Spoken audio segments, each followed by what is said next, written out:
In this video, we are going to be talking about the green light that we just got given from one of the US senators called Tim Scott.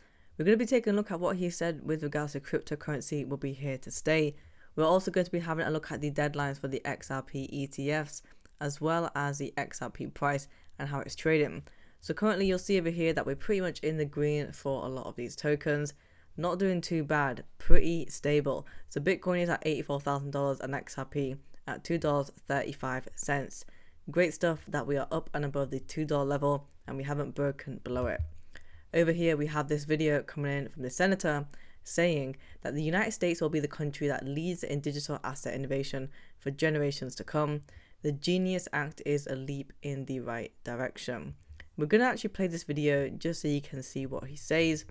But in terms of the other regulators that we've seen, for example, in the United Kingdom and then United Arab Emirates and also in Singapore, it seems like as if those financial services authorities actually favour more of the digital asset arena compared to the US, especially what we had going on with the SEC.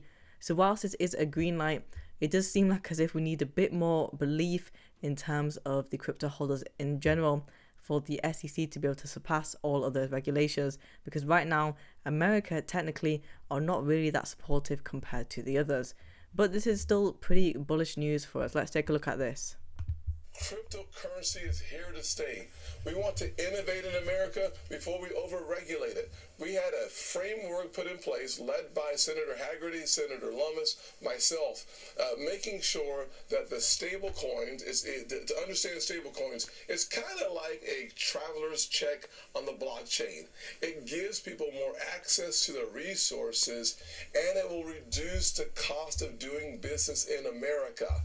A leap in the right direction. We will be the country that leads in the cryptocurrency footprint for generations to come. It's another promise made by President Trump on the campaign trail, another promise that we're keeping in our legislative agenda and priorities. The American people can rest assured that democratization is here to stay, and it will get better and better as we move these bills to the president's desk to be signed into law. It was a really good week.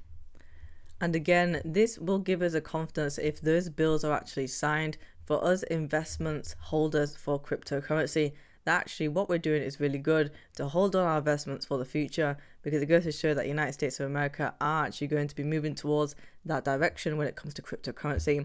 But not only that, if they pass those bills, of course, we do have BlackRock with the CEO, Larry Fink, looking at the digital asset strategy and actually just looking at how they're going to be able to benefit from it with their investments.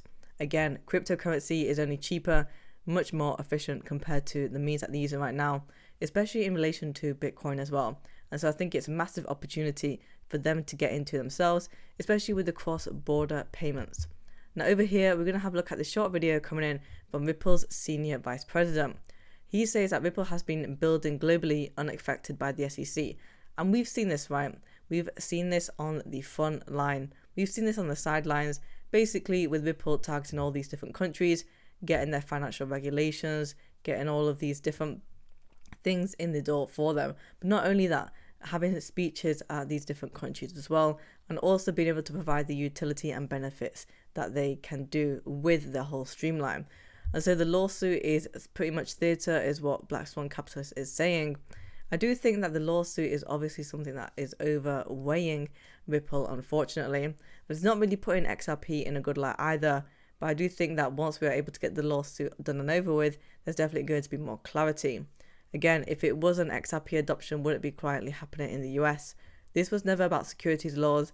XRP is a geopolitical asset, and this is why we see it as a big investment. What I would tell you, and I'm based in Singapore, and so we have been building nonstop around the world, even since the SEC did sue us. And so it hasn't stopped us. It hasn't stopped innovation around the world.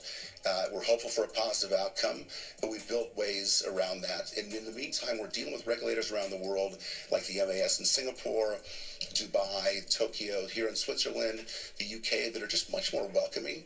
They want to have a dialogue. They want to be in conversation. And so we're going to keep pushing that one along as well. And we hope the US comes along with this exciting innovation that we're all talking about here.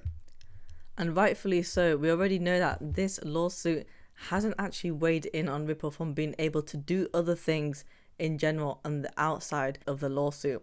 And this is the reason as to why I have a lot of confidence and belief that Ripple are just going to keep growing in general. Let's take a look at this post from Chad Steingraber. It is the all-important XRP ETFs.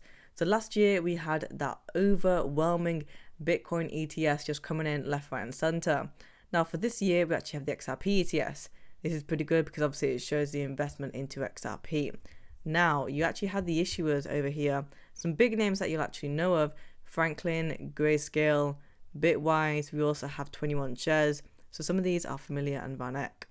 Once they've done the S1 filing form, you'll see that we have the different deadlines. And so for this one with the assets, we're just going to focus on XRP. So we have Bitwise, Canary and 21 shares. So far, it's not applicable in terms of the deadlines.